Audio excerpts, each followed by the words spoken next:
할렐루야. 여러분 모두 반갑습니다. 한 주간 주의 은혜 가운데 평안히 잘 지내셨는지 궁금합니다.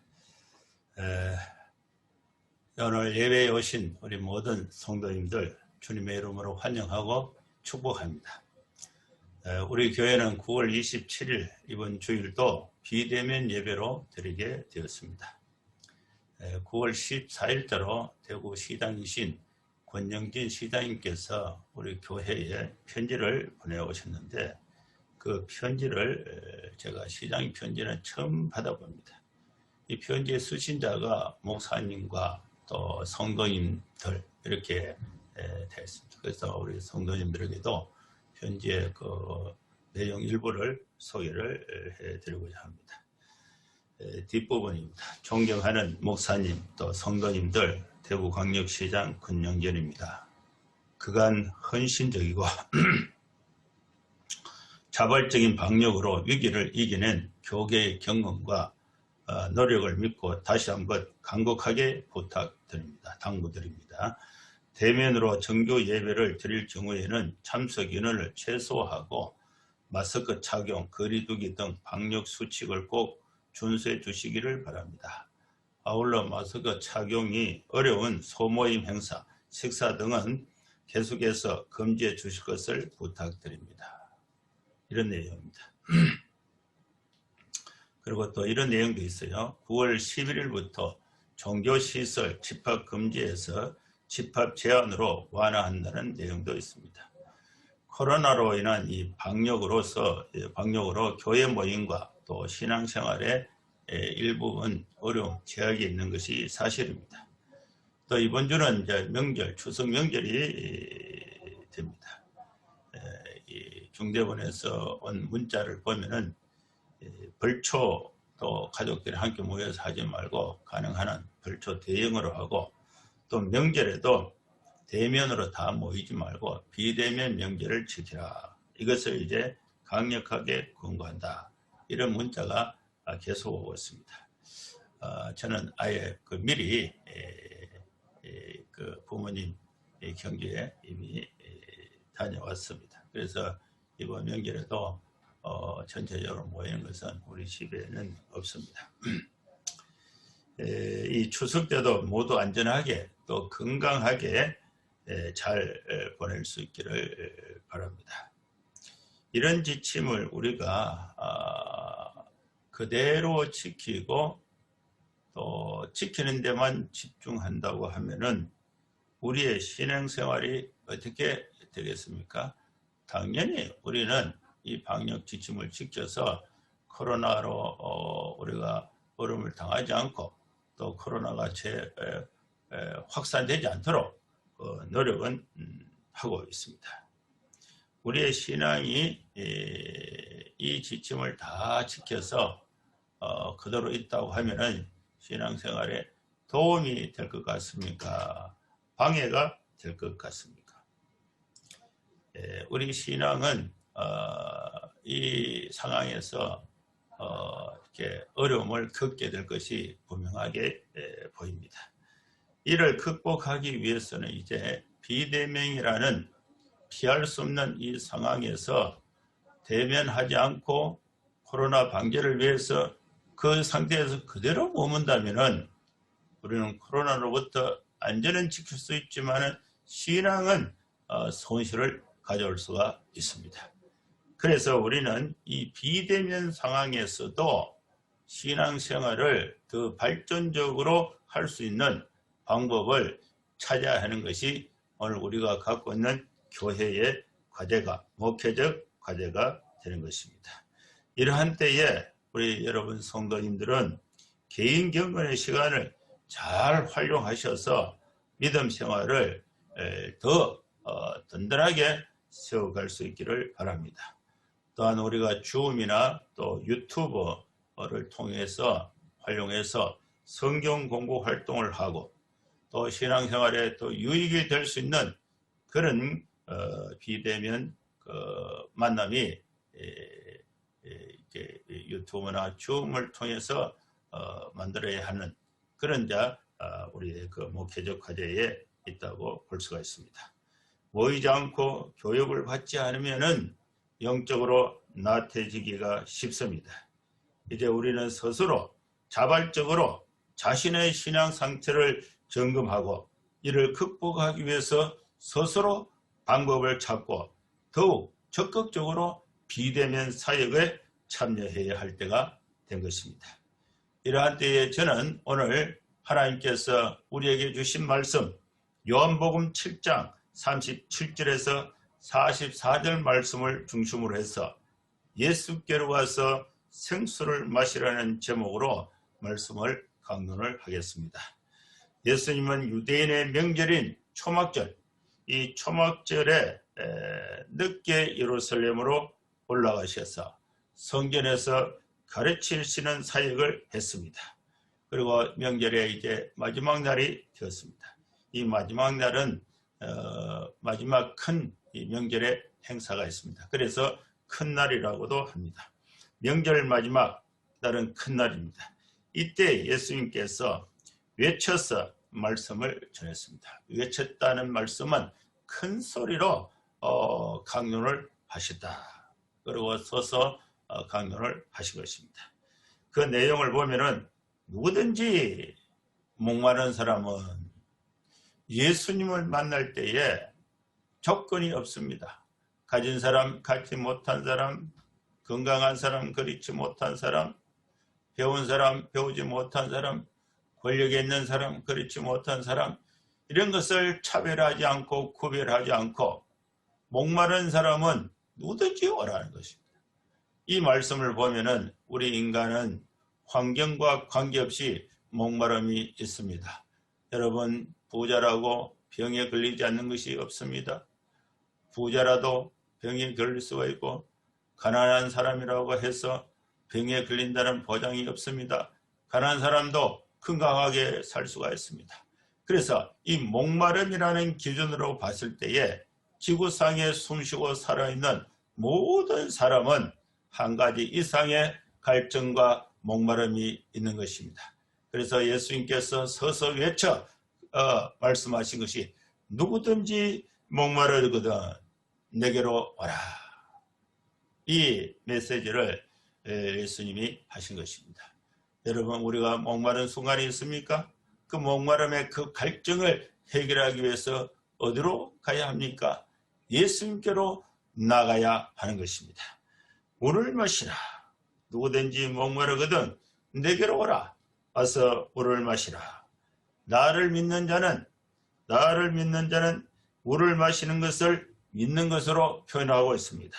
성경이 말하는 것과 같이 누구나 내면 깊은 곳에서, 그 배에서 누구나 내면 깊은 곳에서 생수의 강이 가득 차 흘러넘치게 될 것입니다.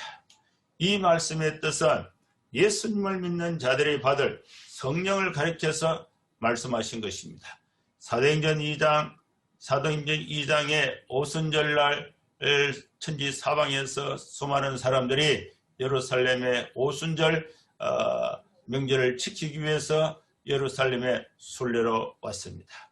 그때에 성령이 임했습니다. 그래서 이 사도행전 2장은 오순절 성령 강림이라고 하는 것입니다. 오순절 성령의 강림은 예수님이 고난을 받으시고 부활하시고 성천하신 이후에 일어난 사건이었습니다. 예수님께서 서서 외쳐 말씀하신 것을 들은 이 무리들은 다양한 반응을 보이게 되었습니다. 한 번 예수님께서 말씀을 전하셨는데 그 말씀을 듣는 무리들의 반응은 여러 가지로 나타나게 되었습니다. 이것은 무엇을 의미하는가? 듣는 사람의 형편이 어떠냐에 따라서 말씀이 들려지는 그 각도와 그 강조점, 그 색깔이 달라지게 되는 것을 볼 수가 있습니다. 우리는 똑같은 성경을 읽어도 그 읽는 사람의 심령에 따라서 읽는 사람의 마음의 자세, 읽는 사람의 그 사상의 그 정도에 따라서 받아들이는 것이 다르게 나타나고 있는 것을 볼 수가 있습니다. 예수님께서 서서 외쳐 말씀하신 것을 들은 무리들은 여러 가지 반응을 보였는데 그 첫 번째 반응을 보면은 예수는 그 선지자임이 틀림없다.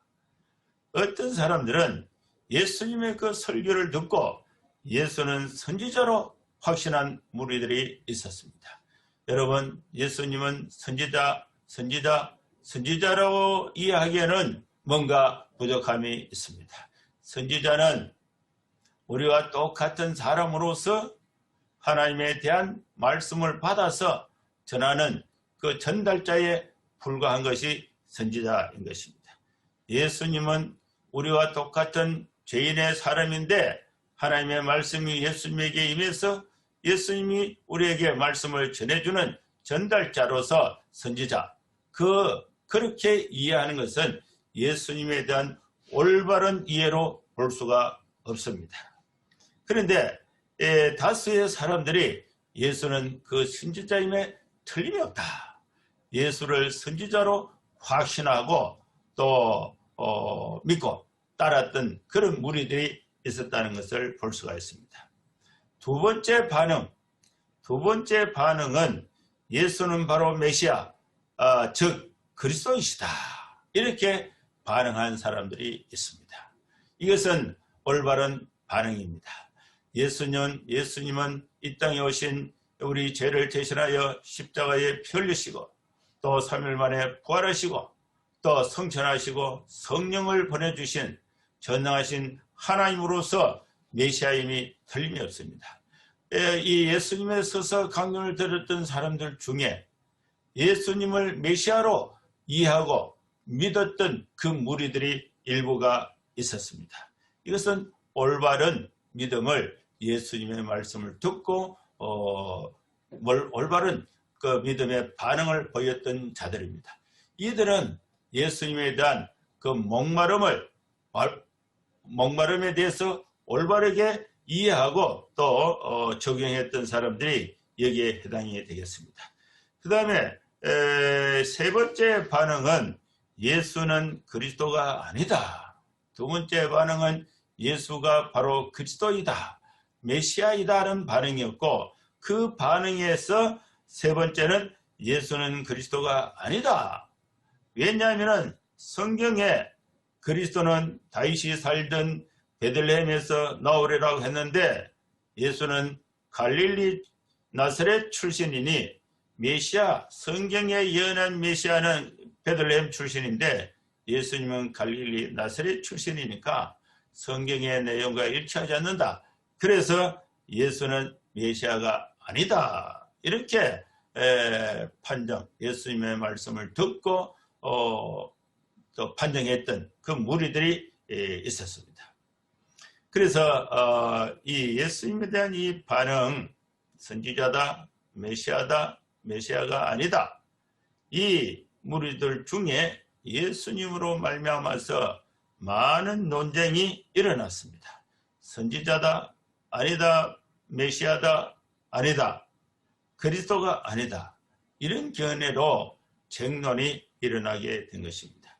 여기에 이제 세 부류, 예수님에 대한 그 논쟁은 세 부류로 나타났고, 마지막 네 번째는 행동으로 나타났는데, 논쟁을 넘어서 예수님이 말씀하신 것으로 인해서 자신들의 마음에 들지 않음으로 인해서 예수님을 체포해서 죽이려고 했던 무리들이 있었습니다. 그것이 네 번째 반응입니다. 예수를 체포하고 싶은 무리들이 있었습니다. 이들은 예수가 더 이상 활동하지 못하도록 체포하고 싶었지만은 손을 대는 사람이 없었다. 마음에는 체포하고 싶은 사람이 있었는데 실제로 행동으로 예수님을 체포하는 사람은 없었다. 손을 대지 못했다. 이 말씀이 오늘 본문에 관한 본문 성경에 대해서 반복해서 설명한 내용이 됩니다. 이제 여러분, 우리도 예수가 누구신지를 분명하게 알고 또 예수님에 대한 확실한 믿음을 가져야 할 때가 됐습니다. 우리는 여기서 세 가지 예수님의 말씀을 통해서 영적인 교훈을 들을 수가 있습니다. 첫째는 예수님은 성경에 예언한 것처럼 베들레헴에서 태어난 메시아, 즉 그리스도가 되십니다. 유대인들은 예수에 대해서 정확하게 알지를 못했습니다. 그래서 그들은 성경이라는 기준을 가지고 예수에 대해서 알지 못해서 성경을 가지고 예수님을 배척하는 결과를 가져오게 된 것입니다. 구약 성경의 메시아 예언에 대한 내용을 알고 있음에도 불구하고 예수님에 대해서 잘 알지 못해서 성경을 가지고 성경을 배척하는 그런 누를 범하게 된 것입니다. 오늘날 우리는 성경에 기록된 이 하나님의 말씀을 살아있는 삶의 현장에 어떻게 적용하느냐가 믿고 적용하느냐가 중요한 그 신앙의 과제가 될 수가 있습니다. 이들이 왜 예수님이 베들레헴 출신이 아니다, 그래서 메시아가 아니다고 성경의 내용을 인용해서 예수님을 배척하게 되었습니까? 그리고 예수님이 메시아로서 그 많은 표적과 기적을 보여주셨음에도 불구하고 이들이 왜 예수님의 그 사역을 알고 있고 또 예수님의 그 메시아에 대한 예언, 구약 성경의 내용을 알고 있음에도 불구하고 예수를 메시아로 믿지 못했는가? 그 이유는 예수님에 대해서 알지 못하기 때문에 그렇습니다. 우리는 모르고는 믿을 수가 없습니다. 모르면 배워야 하는 것입니다. 성경은 우리를 가르치는 하나님의 지혜가 있습니다. 예수님은 분명하게 베들레헴에서 태어나신 메시아가 바로 예수 그리스도인 것입니다. 구약 성경 미가서 5장 2절 말씀에 베들레헴 에브라다야 너는 유다 족속 중에 작을지라도 이스라엘을 다스릴 자가 내게서 나올 것이라. 그의 근본은 상고의 영혼에 있느니라. 그의 근본은 상고, 예수님의 근본 그 출신, 그 출생의 그 근본은 상고, 아주 높은 곳에 있고 영원한 곳에 있다. 아주 높은 것 그리고 영원한 것은 누구를 지칭하는가? 하나님을 지칭하는 것입니다. 베들레헴에서 태어날 이스라엘을 다스릴 자가 내게서 나올 것이라. 이 베들레헴에서 태어날 이 메시아는 그 근본이 아주 높고 영원에 있다는 것을 미가 선지자가 미가서 5장 2절에 예언을 했습니다. 그의 근본은 상고의 영혼에 있습니다.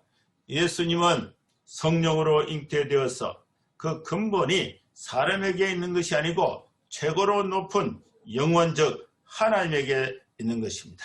사람의 힘으로 말미암아 잉태되어서 출생하신 분이 예수님이 아닙니다.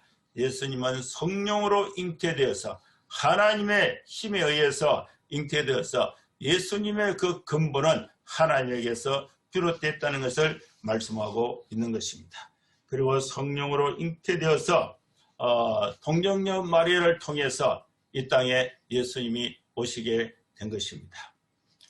두 번째는 예수님은 목마른 자에게 생수를 주십니다. 우리는 문제가 생기면 그 문제를 해결하기 위해서 그 문제에 그냥 포기하기보다 그 문제를 해결하기 위해서 다방면으로 노력하는 것이 인간의 근본적인 속성이 되는 것입니다. 여러분, 몸이 아픈 사람이 있습니까? 병을 고치기 위해서 다양한 방법으로 노력을 하게 됩니다. 그리고 사업을 하는 사람, 사업이 안 될 때에 그 사업을 잘 일으켜보기 위해서 다양한 방법으로 노력을 하고 있습니다. 공부하는 사람 마찬가지예요. 여기서 이 학원도 가보고 저 학원도 가보고 노력을 한 것이 우리 인간의 근본적인 속성입니다. 우리는 예수님께로 목마를 때에 예수님께로 나가야 합니다. 예수님은 우리들에게 분명하게 약속을 해 주셨습니다. 누구든지 목마르거든 내게로 와서 마시라. 영원에 대한 갈증이 있습니까? 예수님께로 나아가면은 예수님께서 우리에게 영원에 대한 영생을 주십니다. 건강에 대한 목마름이 있습니까? 병을 고쳐야 하는 목마름이 있습니까?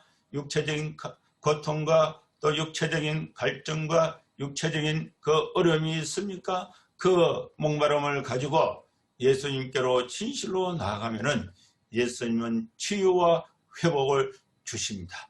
그 목마름 생수를 예수님을 통해서 마실 수가 있습니다. 여러분, 학업에 대한 간절함이 있습니까? 또 절박함이 있습니까? 학업에 대한 그 목마름이 있습니까? 여러분, 예수님께 나아갈 수 있기를 바랍니다. 여러분, 아무리 어렵고 아무리 형편이 좋지 않다 할지라도 학업에 대한 목마름을 가지고 예수님께 나아가면은 공부할 수 있는 길을 예수님께서 생수로 내려주실 줄로 믿습니다. 우리 공부하고 있는 학생들 절망하지 마십시오. 지혜가 부족합니까? 후이 주시고 꾸짖지 아니하시는 하나님께 기도하십시오. 하나님께서 우리에게 지혜를 주시고 또 은혜를 베풀어 주셔서 그 어려운 학문도 다 이해하고 또 성장할 수 있는 능력을 예수님께서 우리에게 주실 줄로 믿습니다. 여러분, 공부를 하는데 또 돈이 없어서 등록비가 없어서 포기할 직전에 있는 사람들이 있습니까? 그 목마름이 있습니까? 예수님께 기도하십시오. 하나님께서 은혜를 베풀어 주셔서 그 목마름을 해결할 수 있는 학업의 기회를 하나님이 주실 줄로 믿습니다. 여러분, 요즘에 또 이 취업이 안 돼서 고생하는 사람들, 어려움에 있는 사람들 많이 있는 줄로 믿습니다. 제가 며칠 전에 어느 공사장에 갔는데 제가 한번 물어봤어요.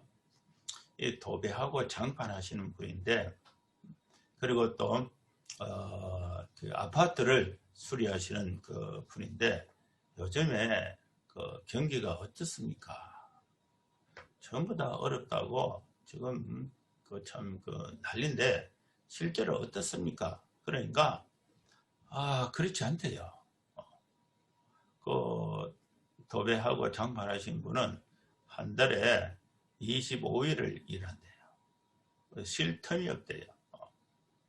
그리고 또 설비하시는 그분도 이렇게 이 공사를 부탁하려고 또 세 군데 회사에 전화를 했는데 일이 너무 바빠서 공사를 못 맡겠다. 그래서 이 세 번째 이렇게 겨우 이렇게 시간을 3일 내서 그 3일에 공사비가 한 300만 원 되는데 그 일자리가 너무 많대요. 그래서 쉽게 일을 맡을 수가 없는 그런 형편에 있다고 그러더라고요. 또 물론 어려운 사람들도 많이 있어요. 그 어려운 가운데 그냥 있으면은 그냥 얼음으로 주저앉는 거예요. 목마른 사람이 우물을 판다고 목마름, 생업의 목마름, 경제적으로 목마름에 있는 사람들, 하나님 앞에 간절하게 예수님께 간절하게 목마른 자는 간절하게 예수님께 나가면은 예수님께서 생수의 강을 열어서 그 목마름의 그 물을 마시게 해줄 줄로 믿습니다. 생업에 대한 목마름이 있습니까? 생활의 필요와 여유를 예수님께서 주십니다. 가족 구원에 대한 간절한 목마름이 있습니까? 하나님께서 구원의 길을 열어주실 줄로 믿습니다. 여러분, 교회 개척에 대한 목마름이 있습니까? 여러분, 그 개척에 대한 꿈이 있고 목마름이 있습니까? 하나님께서 개척의 길을 예수님께서 열어주시게 됩니다. 교회 부흥에 대한 간절함과 목마름이 있습니까? 그 교회 부흥의 그 목마름을 예수님이 물로 채워 주실 것입니다. 예수님은 목마른 자를 찾고 계십니다. 예수님이 누가 목마른가? 예수님은 물을 갖고 계십니다. 목마르지 않는 자에게 물을 주면은 그 물을 먹지 않고 그냥 버리게 되는 것입니다. 예수님은 목마른 자를 찾고 계십니다. 예수님은 언제나 목마른 자에게 베풀어 주기 위해서 생수를 준비해서 목마른 자에게 나눠주고 계신 것입니다. 여러분 생업에 또 학업에 또 경제적으로 건강에 또 영적으로 목마른 또 현실적인 목마름, 이 모든 목마름에 갈증을 채워주실 분은 예수님 한 분밖에 없다는 사실을 여러분 믿음으로 확신을 가질 수 있기를 주의 이름으로 축원합니다. 세 번째로 예수를 믿는 자에게 성령을 주신다는 약속을 해 주셨습니다. 예수를 진실로 믿으면 그 배에서 생수의 강이 흘러나오게 됩니다.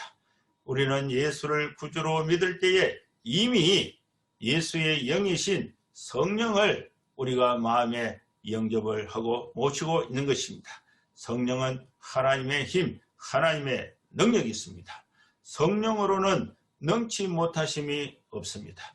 우리의 힘으로는 모든 것이 어려움이 있고 또 불가능하지만은 성령이 나와 함께 하시고 성령의 힘이 나를 도우시면은 내가 당면한 모든 목마름의 문제를 해결할 수 있는 힘을 성령께서 우리에게 채워주실 줄로 믿는 것입니다. 이제 우리는 성령의 충만을 받아야 됩니다. 성령으로는 능치 못하심이 없습니다. 우리가 성령의 충만을 받는 방법은 그의 약속과 명령을 믿음으로써 성령의 충만을 받을 수가 있습니다. 우리 마음속에 죄를 품고 있는 상태에서 하나님이 나에게 목마름을 채워줄 수가 없습니다. 우리는 하나님께서 우리에게 깨닫게 해주시는 성령을 통해서 깨닫게 해주시는 모든 죄를 하나님 앞에 고백해야 됩니다. 고백에는 동의와 감사와 회개가 포함이 되고 있습니다.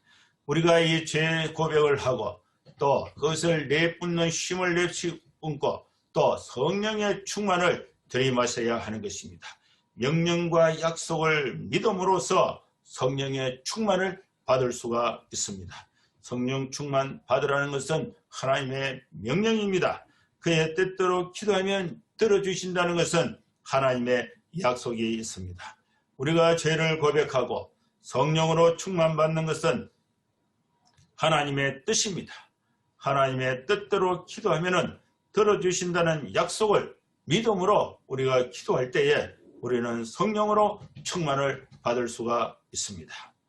예수님은 우리의 구세주로 이 땅에 오셔서 우리에게 메시아로 이 땅에 오셔서 우리에게 목마른 우리들에게 생수를 준비해서 나눠주시는 하나님이신 분으로 우리가 믿을 수가 있습니다. 예수를 믿는 자에게는 성령을 충만으로 주신다고 약속해 주셨습니다. 우리가 예수님을 믿는다는 것은 예수님이 구세주로서 이 땅에 성육신 하신 것입니다. 예수님이 이 땅에 오신 목적은 양으로 생명을 얻게 하고 더 풍성하게 하려 하심이라고 말씀을 했습니다. 예수님이 이 땅에 오신 그 과정은 동정녀 마리아를 통해서 성령으로 잉태되어서 하나님이 사람이 되어서 이 땅에 오신 분이 바로 예수 그리스도인 것입니다. 가이사 아구스도가 천하로 다 호적을 하라고 명령을 내렸습니다. 이 아구스도의 그 호적령은 각 출신지에 호적을 하고 그 인구 수대로 세금을 걷기한 목적으로서 인구조사를 실시했습니다. 이때에 요셉과 마리아는 나사렛 동네에 기거하고 있었는데 요셉의 출신 고향이 베들레헴입니다. 그래서 가이사 아구스도의 호정령에 따라서 고향인 그 베들레헴으로 올라가서 거기서 호적을 하려고 올라갔는데 거기서 베들레헴에서 마리아가 예수님을 출생하게 되었습니다. 그래서 이 베들레헴에 호적 신고를 하고 또 예수님이 베들레헴에서 출생하게 되어서 미가서 5장 2절에 베들레헴 출신 메시아에 대한 그 예언이 예수님에게서 이루어지게 된 것입니다. 그런데 예수가 메시아가 아니다고 또 반대했던 사람들은 베들레헴 사람이 아니라 갈릴리 사람인데 어떻게 베들레헴에서 메시아가 나올 수 있느냐. 그 베들레헴에서 메시아가 또 오신다는 그 말씀이 이제 예수님 갈릴리 출신이니까 그 지역이 맞지 않아서 예수는 메시아가 아니다. 이렇게 이제 반대했던 사건이 있었던 것입니다. 예수님은 이제 베들레헴에서 탄생하셨습니다. 이것은 미가 선지자의 예언이 그대로 성취한 사건이 되었습니다.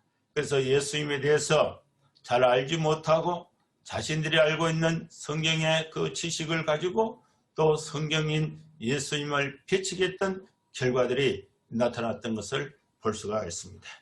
이제 말씀을 마무리하겠습니다.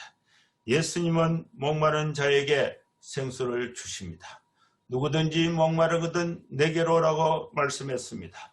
여러분, 우리는 그 어떠한 어려움, 어떠한 상황에서도 우리의 목마름을 해결해 주실 분은 예수님 한 분밖에 없다는 사실을 알고, 죄 가운데 있을 때에 죄를 회개하면서 또 내가 아픈 가운데 또 있을 때에 또 전능하신 주의 하나님을 바라보면서 간절하게 예수님 앞에 나아갈 때에 우리 인생의 모든 문제의 목마름을 예수님에게서 체험을 받을 수가 있습니다.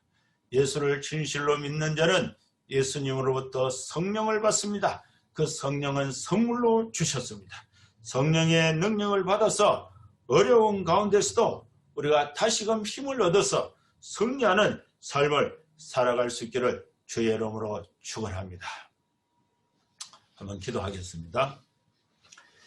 거룩하신 하나님 아버지, 오늘 우리에게 귀한 말씀을 주셔서 감사합니다.